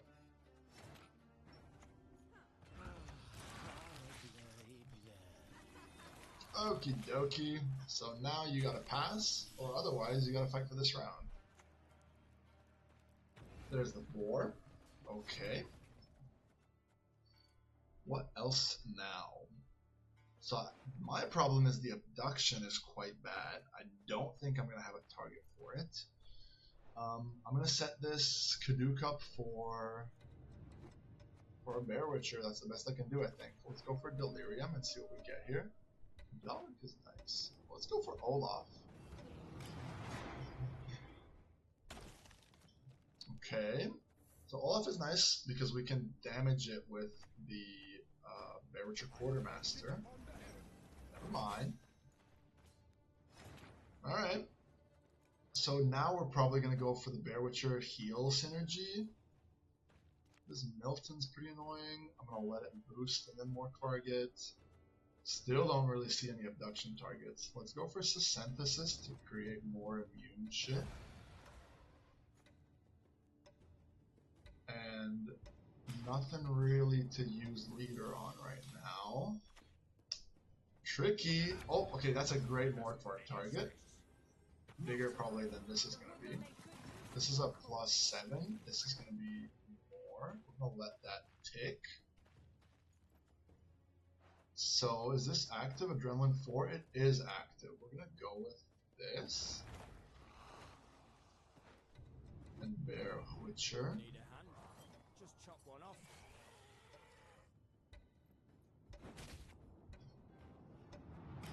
And I think we can give him the pass if we need to, because I already have like bad cards in hand. And if not, we're going to try and win one for it. Ooh, Ethereal. What? That's very strange. Okay. I am going to have to play the White Frost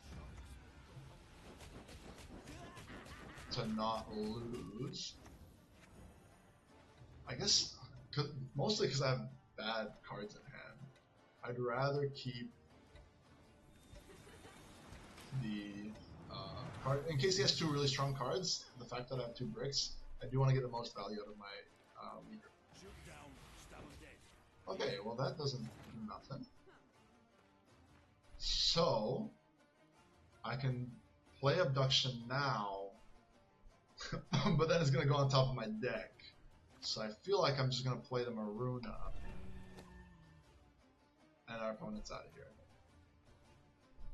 Yeah, tough. We got stuck with 2 cards that we didn't want to play. That's the problem with the dual synergy, and me also fucking up. Was it this game that I fucked up the Adrenaline on the Witcher? I think it was. Yeah, that's rough. Don't do that, kids. But it's nice, you know, Vincent basically won us that game. He played for like 19, killed an engine, opponent was very demoralized, and after that, yeah, we used our leader charges pretty liberally to kind of carry that, make sure that we got the card, or that we got the chance to get rid of our bad cards in hand. The worst outcome that could have happened there was he has 2 excellent cards in hand, he pushes us with a huge amount of points in round 2, and then we don't get a chance to use our remaining leader charge for full value, and we're forced to play both of our breaks in round 2 for like no points. Let's see if we can upgrade our deck. I'm really hoping for one of these like super duper good cards. What do we got? So we covered Ramon previously, only has the light cavalry, not a big fan. Second Roderick, I honestly, have I played the first Roderick very much? Not super. Philip is an amazing card, mostly because it's a repeatable lock. It also gives status for Vincent. Philip is great. War Elephant, what does this have synergy with? That has synergy with the Heron Caduc to damage something, potentially. It has synergy with something that has armor, like Glynis maybe. I don't think I have enough soldiers to get crew. Glynis and the light cavalry, but that's a 3-card combo. Probably not going to happen. Forbidden Magic is nice in a deck with a good amount of chip damage. Temerian Infantry, this plays for 7, which is not great, but it's okay. I was originally more looking for the Fulmar. This is more row effect, but Fulmar is just, you saw, like, this plays for 9 points, gets the 2 damage right away for 11, and then gets the Storm for potentially, well, up to 13, and then extra points if there's more units on the row. So that's why I like Fulmar. Siggy's right, I could use on not a whole lot. So this is a card that I do take a look at. Generally, it can be quite nice, but I just don't think we have a great target for it. Protector, not super big, so just because the Significant Right is not hitting super well on this board, makes me not love this pack a huge amount. Now, I love Philip so much, I think this would be a great addition to our deck, but the Ramon would, again, have just one target, which is quite sad. Roderick, in that case, I mean, it would be okay to get the Philip, but it would not be okay to get the Ramon, most likely. So, not a big fan of this either. If only the Ramon was something more playable, I would have probably picked up the pack number 2. War Elephant, again, not seeing huge synergy there, so this is going to be another skip for me, even though there were very good cards in all 3 of those packs. In general, the deck already has an abundance of good cards. We need, ideally, excellent cards, so a tier is slightly better, or something that has a very low likelihood of breaking. Like we saw, like this deck has more than enough playables, some of them not counting Maruna, and not counting the abduction, but like sometimes you just get stuck with bad cards in hand regardless.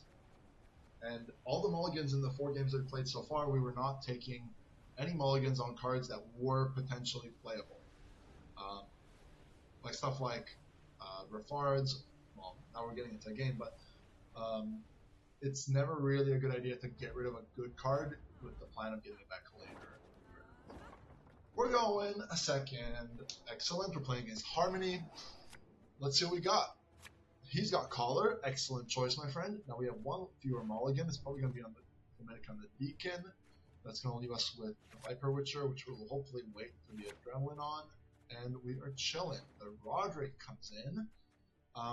Kind of got to be tricky when we want to play the Madman Lugos, but we want to play the Roderick early if we want to snipe the Refards or the Anastrenger. We also don't, like, I guess earlier is better for the Kier Saran, etc. How do we want to deal with this? Do I want a Roderick right now? Great question, great question. Maybe we Philavandrel this? Try to do the same thing and try and snipe this with backup plan? Okie dokie, a totally balanced card, yeah, 10 deal 4 is totally balanced. Yeah. Mr. Pivko. Now this is where White Frost comes in super handy, because Pavko is a nuts card, which can deal 2 per turn. We're gonna get that off the back row. However, first, I guess this would be a good time to use Dead Man Stun. So, or maybe the Delirium? Well, it's too late, so I'm gonna use this. I would have had to think too much, and I already almost didn't have enough time to hit the rope. Let's see. If he has his own movement, that would be probably the best scenario. He'd re-enable his engine and it would deny me 2 points of frost. So let's see what he's got. I'm already up very significantly. Okay.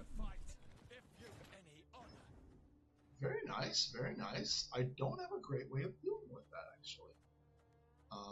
So let's go ahead and try and find one. Roderick does not deal with that sufficiently. Delirium potentially could. I just don't have a way to deal with that right now. Yeah, that's not great. I guess this 10 is dying. I thought about hitting this with a seagull, but it would have only dealt 1 damage, and Ike could have still removed it. So excellent Ike, excellent Ike. I can't believe I didn't have a rule for that. The Madman Lucas wasn't online. Yeah, in general, just very good.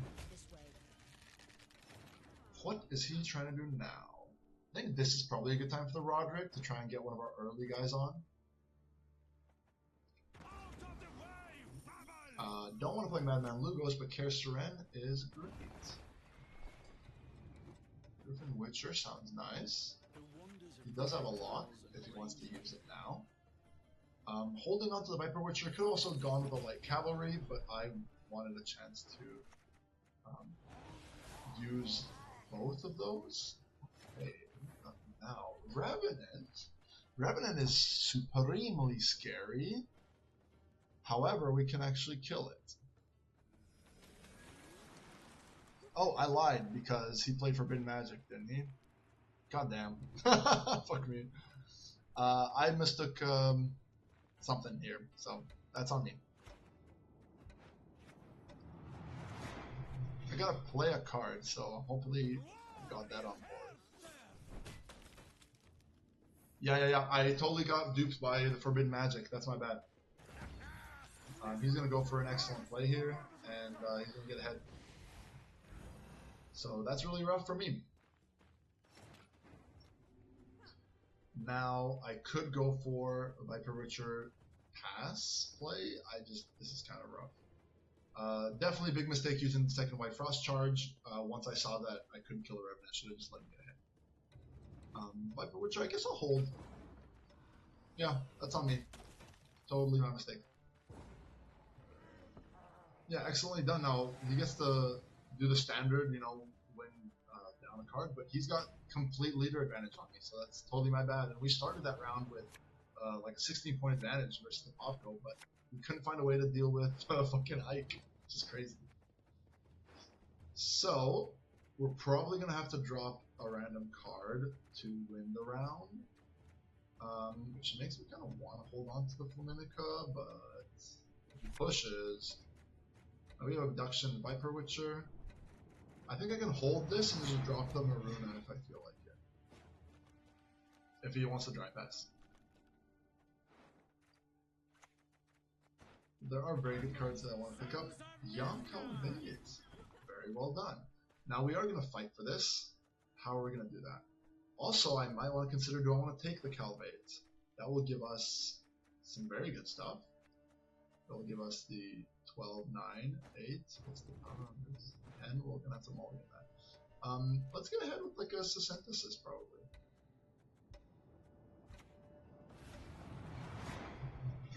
So now we have Viper Witcher online. I think it's probably worth. Okay, he's just giving us the card. Amazing. So let's see what the hell we get with the last couple of mulligans. We are holding on to Abduction, Viper Witcher for the final round. This is fine. That's not fine. That's actually okay. Let's get rid of Flaminica. And we're going to hold on to that. We're going to ditch the Maruna, because I don't see a way to kill it right now. Tankaduk, what are we flipping with this, and what are we taking? We're probably taking the Popco. I don't have a dragon, I think. So it's probably going to be the Popco. If I want to take the Popco, when do I want to play it? Well, probably earlier rather than later. But also I want to play this for far as earlier rather than later. So let's drop that first. Let's see what it does.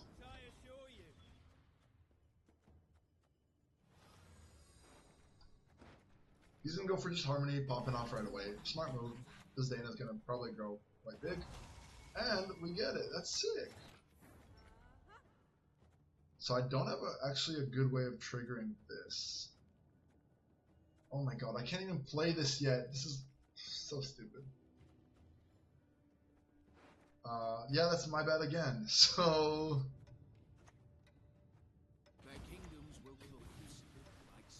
I want this. I want to get rid of Abduction, and then I want to play this card. What's better than dead noble? Yeah. I was trying to think of a way to actually do this, but yeah, considering I was getting rid of something with Vilgefortz, I guess this makes sense.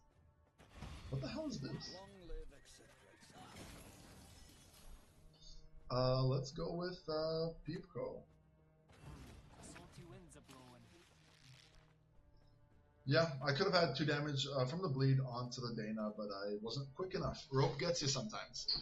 So after this, we're going to drop the Crimson Curse, so it ticks as many times as we can get it to, and hopefully this Popco will stay online. The Refards actually doesn't have a...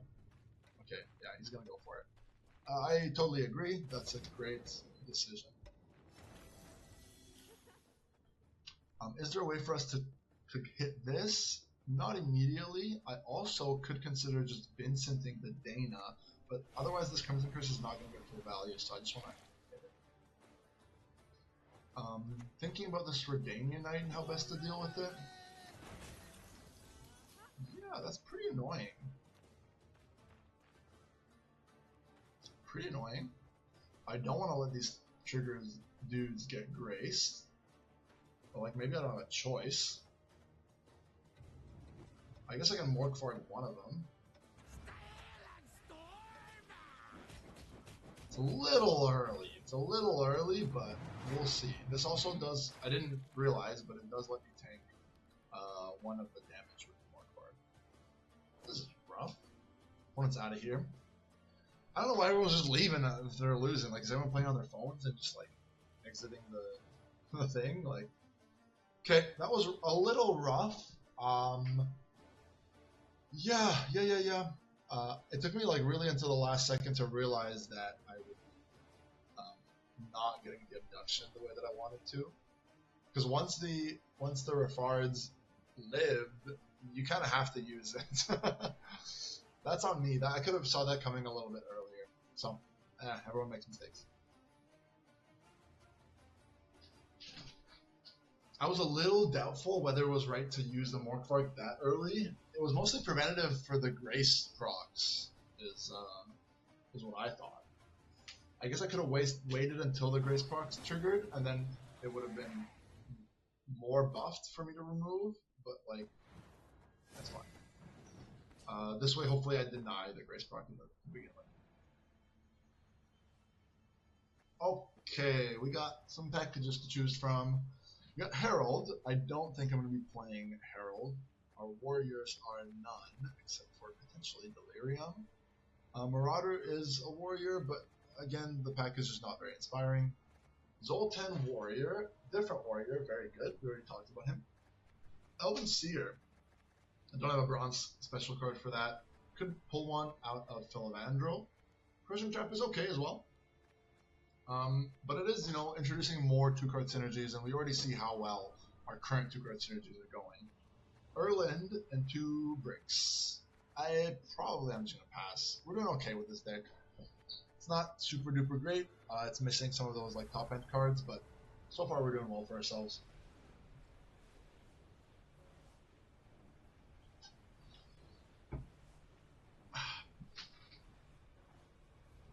Let's see. That last round, we did get a chance to go second, which is preferable to almost every draft deck. Our opponent, we made that mistake when we used the second leader charge, because I thought that we could kill the Revenant that was spawned, but because it was spawned from Forbidden Magic, it would be targeted by the Bronze Soldier guy. We're going first versus Harmony. Different Harmony deck though, at least I think, by the skin here. However, he does have color. Wait. Okay, so we're going second. I thought it said we were going first. Okay. Yeah, I just get rid of the 2 usual guys. Yeah, no, we're going second. Cool.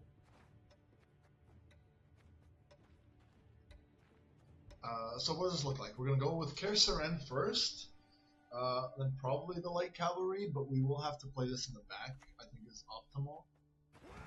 Casimir! Casimir's very good, actually. Very nice. Don't really have a lot to say to that. Let's start with you. The wonders of projectiles and ranged weaponry. We're going to force the lock here, or otherwise dealing with the Griffin Witcher. This has Veil, so it's not going to be a Crimson Curse turn in round 1, most likely. Damn! Big Vandergriff's Blade. Okay. I could just go for the light cavalry. This is most likely a pass turn, or I could go for the minor into the cavalry. Let's see. And we are going to click, boost up the Anna, so it's already ready to go. Let's see what he buffs up with Vandergriff's Blade. Also, the next turn is the turn that he's going to be playing explosives. It's fine. Smart by him. He's taking carryover because he sees that we're slowly dropping out of the round, which means that it's a perfect opportunity for him to use carryover. He got rid of some bad cards. Okie dokie. And what do we want to play? I can actually play my Giant Toad now if I'm already planning on passing. That way, that when I play my Maruna, it will already be ready to go. That's actually something I've not really been looking to do. This looks fine. Yeah. And I'm out of this round.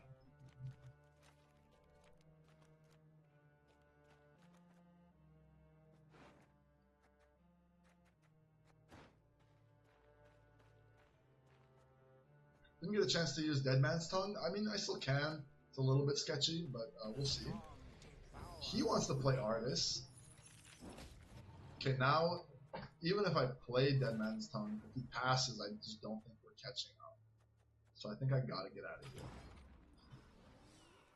Nice. I mean, Artis is a tricky card to use, so I understand playing it here. It really is best in early rounds when you can navigate passing into having this be a non-symmetrical effect. Okay, so hopefully we'll get a chance to use Dead Man's Tongue if he pushes this round a little bit deeper. We don't want to be playing like bad cards, so we do have something to use with this. Abduction does not have a target right now, so I'm thinking of mulliganing it. And Lugos is fine. We'll see if he does a complete dry pass. He's going for a long round 2. Huge. Okay, this is very scary. This is a terrifying artifact. How do I want to navigate this? One, what am I picking up with this? Artist, potentially, but I don't think so. We want to get this Anna going as soon as possible. It's got to be this Refards at some point, right? We'll see if this gets removed. Also, he can drop his leader. This is going to be really bad, I feel like. He's still testing the waters. He's deciding if he wants to spend removal and go all in round 2. I probably think I would as well. Okay. Let's just start with the cavalry. Cavalry in the back is fine. Unless cavalry is the unit that I want to... I guess I could take a Burn a Brand. I'm not getting a very good thing here. Okay, we're going to go for this. Burna or the Vandergrift? Yeah, tough to say. Let's go for Vandergrift's Blade. Last second everything. I just don't see him passing if you drop this. Unless he has... No, but he has leader. Like, obviously you play this. Okay. Damn, this is a bigger dude right now. Like, I could kill this with Blade and then White Frost, but it really overkills a whole bunch. So I guess I'm just going to let that live, and it's going to be a big old blast fest. I mean, it has to be Crimson Curse at this point.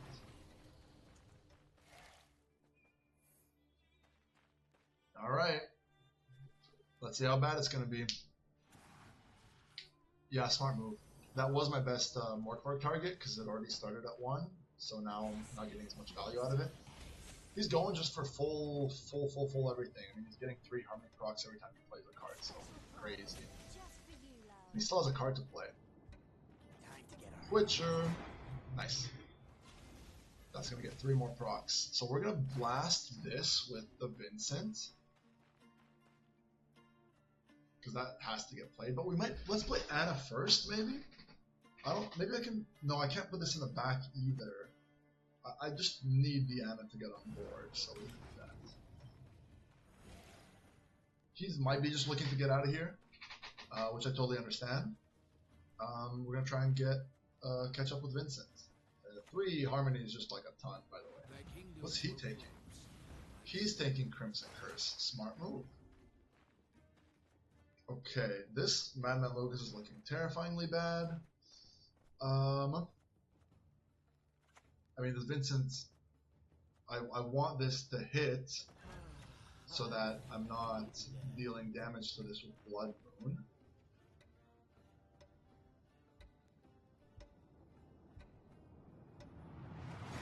And I do think I should, oh, it's gonna fucking use it twice? Okay. No, I don't know about that move. Okay. Yeah. We have 1 damaged unit, that's really nice. I don't know what I'm going to use this Morkvarg on. Like, do I just use it on the Lake Guardian right now? It's not getting hit by this, so we're fine. So let's go for Dead Man's Tongue and get rid of, like... Oh, my bad. Holy shit. I didn't have a second bronze card. Disgusting. Okay. That's on me. So now that this takes damage, I can go Blade on this the turn after. So what do we want to do? Roderick into Philavandrel is going to be my best bet or something like that.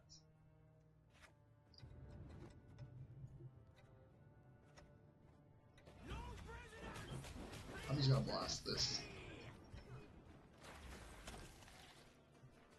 I'm still ahead, I think. This is rough.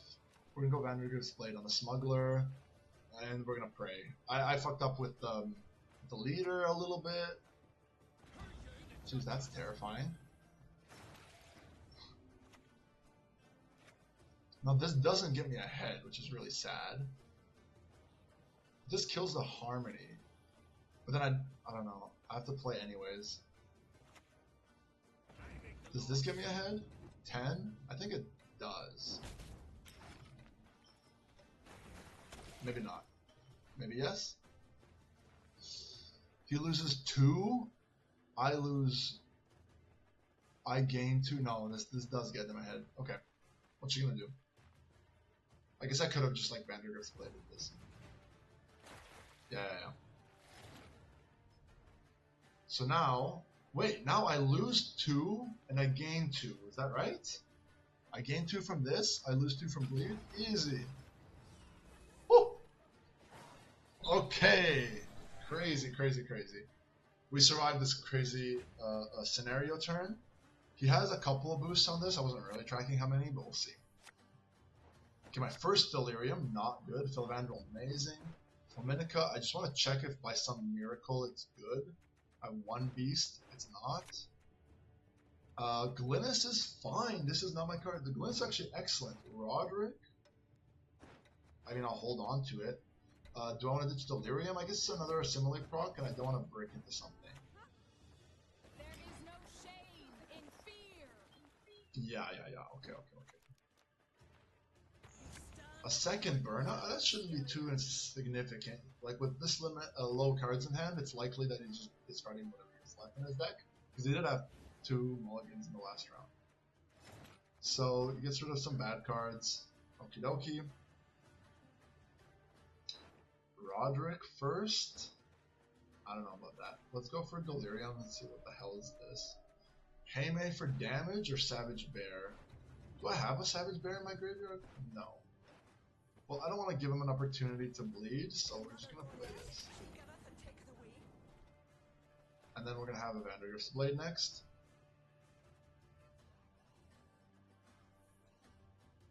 No, I just gotta make sure I don't play the Roderick in that case. Like, I gotta play the Roderick last. Or either Roderick now and then Blade, because I don't want the Roderick to gain the Vanguard's Blade buff. Okay. This is fine. Everything I have is... Actually, this is better than fine. Because if I get Maruna, I don't get Abduction. I don't think I have anything in his deck, so we're gonna go for Synthesis. Okay. Then I can even take the Arnagad on the Vanguard's Blade. Okay. So this is a base power of 7. And let's see. We have a very strong finisher. And he's up by 1 point. This is getting us already this. Easy. Bam, bam, bam. Pride is all we've left. Bountiful Harvest. Why not create more? And let's make one of these guys. Where have you dragged in? Okay, win by 16! Good stuff, good stuff. So we fucked up a little bit by letting the rope run and using all of our leader charges when we didn't mean to. Otherwise, we kind of got lucky that in round 2 we could squeak out a win with keeping our card. That was mostly how this win came from. But yeah, I mean, we put a good amount of pressure on him in round 2 by playing our engines early, so I think we did good. Syndicate, bad cards. Tavern Brawl is good though, but not really worth it. Buy, I don't really see how we're getting this multiple times. Dandelion Bangalore is really funny. Like it's a funny card. It's hit or miss, obviously. Scholar, it just doesn't have enough targets. Marching Orders gets us the Roderick. This is a skip. And off we go for the last round. Good job, everybody. Immediately get matched. What are we going to be facing this time? We're going to be facing... Oh, I don't think that's a great leader. 5-point leader. The Grace is typically not a synergy piece. We're going first. We have Caller. Okay, so we do have this combo. If we do play this, we got to make sure that we play it right. Let's get rid of Deacon. Perfect, we can do these guys together. Still don't love keeping Toad, and I'm going to keep the rest of this. Now, I actually do have the option of starting with the Carceran, so there's more chance that Rafard lives. So let's go ahead and do that. Knights get princesses and we get what? Bloody Striegers. Bloody Striegers! And if your opponent doesn't remove this, then you can be somewhat confident that this will stick. Otherwise, he could be doing a really good job of like saving this removal, but this is a threatening piece. It's 1 per turn. Okay, buddy. Man's just not concerned whatsoever. I give them 2 days before they cowards. Let's go ahead and make sure that Anna has the buff. And let's see if this lives. Otherwise, we're gonna have to rely on Crimson Curse. Well, that's totally fine, actually. This actually gets to go. I'm gonna play you. And we're gonna play...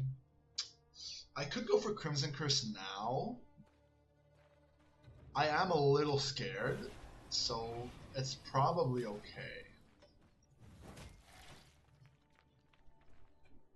Considering he knows I have a brick in hand. Okay, he's going for carryover. That's totally fine. We can go for carryover. That's okay. That's okay. I'm gonna save the Viper Witcher in that case. We go for Dead Man's Tongue. I could try and hold it to get rid of the Golem instead of something else. I could also play the Guardian, but that was a little bit much. Okay, so he gets away with some carryover. We get a little bit of thinning in our deck, but he counters that a little bit with the Guardian. However, we have last save, which is excellent. A little suspicious. The synergy has never really been really good for us. Even in the time. Oh, nice. We got Ganon. Okay, we got bad card as well. So we want to ditch the Guardian for sure, and we're going to ditch that. In this round, if I want to consider going for a pass play, I can just get the Toad in my graveyard, which would be actually quite nice. I can play 2 cards to get that to happen.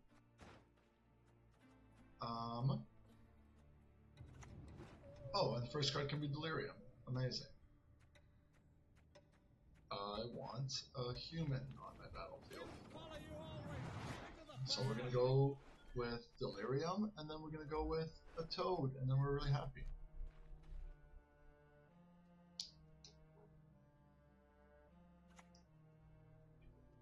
Temple, let's fucking go. What is this abduction for, huh?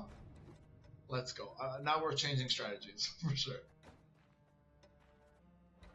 We get 2 rounds of abduction. Holy fuck. Archgriffin, Onseus, Draug. We're gonna take... I guess it's the Onseus. The Archgriffin, I have this thing. I demand satisfaction. Let's go! First time we face a temple! And it paid off. We deny an insane Onseus off this temple proc. So now we might transition into just like Anna and push this round play. I feel like that's quite good. Up the tree you go, lad. Quick now. He's not clicking his temple, which is suspicious. You think you're going to keep this for round 3? I'm pushing you.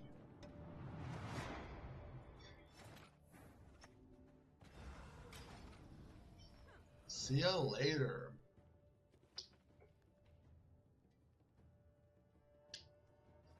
Now probably want the Viper Witcher a non-target, unless he picks up... If he picks up the Griffin, then we won't have any more targets, so we will have to keep the Viper Witcher. So it's a little bit... If I want to keep the Viper Witcher, I have to decide what I want to do with the abduction. So he goes for a pickup. We'll see if this is Griffin. If he's smart, he'll wait to play it later. He's roping really hard. Oh, this is Archgriffin for sure now. So that means we gotta go full out, I think.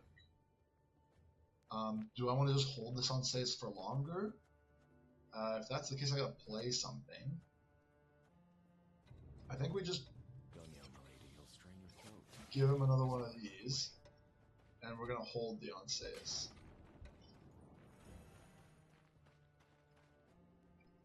Now this Toad is gonna be pretty bad. I'm looking to play probably the Kaduk next, because we're gonna have a Dremlin 4.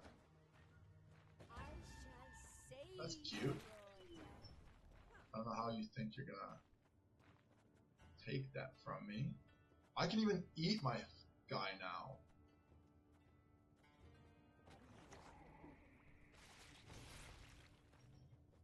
And then let's... Oh, this hits it for 3, so this doesn't work. Let's wait.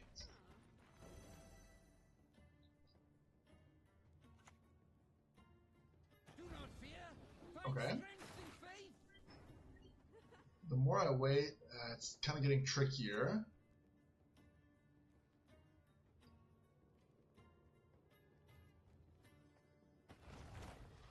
So I do want to do this. All that dancing around. It's not for me. And I'm kind of scared. I'm just going to kill this guy. Now we have 2 damaged units, so we can get this Lugos. Oh, that's going to be a perfect Vincent. Stress release is necessary for one's I guess I don't want 2 big units. Okay, we're chilling. Let's go ahead and try and get another damaged unit. I don't know if I want to click this yet, but I'm probably not getting a better click later. So now we can have Lugos for 6. It's not going to get better than this.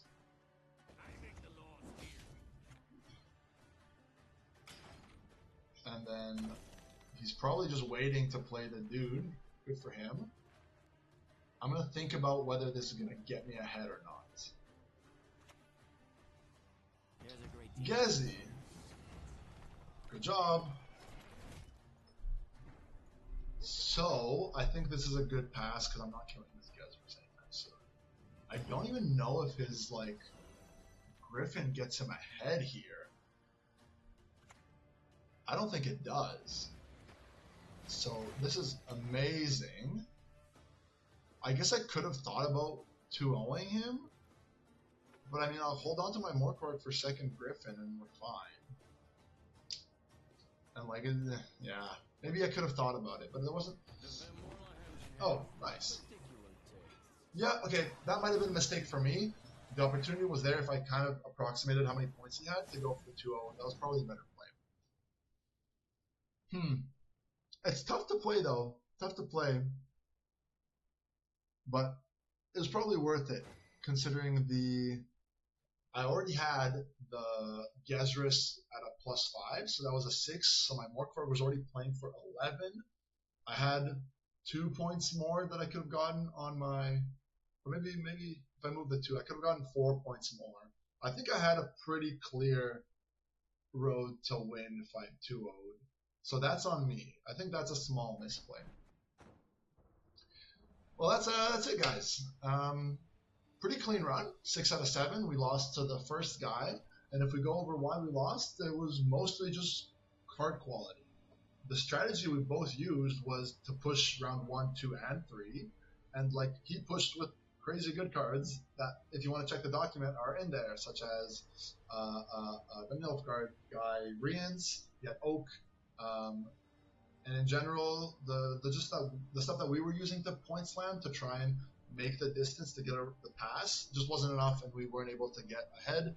And then he had free reign with winning on even to just do what he wanted around 2, and that was a really solid win by him. So congrats on making it this far, and thanks for tuning in.